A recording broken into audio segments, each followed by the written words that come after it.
ಹುಬ್ಬಳ್ಳಿ ಧಾರವಾಡ ಮಹಾನಗರ ಪಾಲಿಕೆ ಆಯುಕ್ತರು ನಾಗರಿಕರಲ್ಲಿ ಮಾಡುವ ಮನವಿ.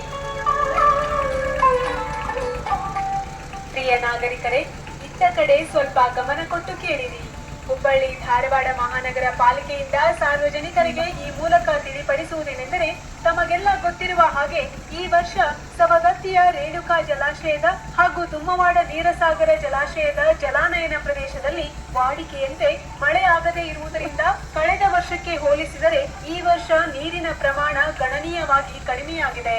ಜಲಾಶಯಗಳಲ್ಲಿ ಲಭ್ಯವಿರುವ ನೀರನ್ನೇ ಮಳೆಯಾಗುವವರೆಗೆ ನಿರ್ವಹಣೆ ಮಾಡಬೇಕಾಗಿರುವುದರಿಂದ ನಾಗರಿಕರು ನೀರನ್ನು ಮಿತವ್ಯಯವಾಗಿ ಬಳಸಿ ನೀರಿನ ಉಳಿತಾಯ ಮಾಡಿ ಮುಂದಿನ ದಿನಗಳಲ್ಲಿ ತೊಂದರೆಯಾಗುವುದನ್ನು ತಪ್ಪಿಸಲು ಹುಬ್ಬಳ್ಳಿ ಧಾರವಾಡ ಮಹಾನಗರ ಪಾಲಿಕೆಯಿಂದ ವಿನಂತಿಸಲಾಗಿದೆ. ನೆಲಮಟ್ಟದ ಟ್ಯಾಂಕ್ ಹಾಗೂ ಸಿಂಟೆಕ್ಸ್ ಟ್ಯಾಂಕ್ಗಳು ತುಂಬಿ ನೀರು ಪೋಲಾಗುವುದನ್ನು ತಡೆಯಬೇಕು. ಮನೆಯ ನಳಗಳಲ್ಲಿ ನೀರಿನ ಸೋರಿಕೆ ಇದ್ದರೆ ಅದನ್ನು ಕೂಡಲೇ ಸರಿಪಡಿಸಿಕೊಳ್ಳಿ.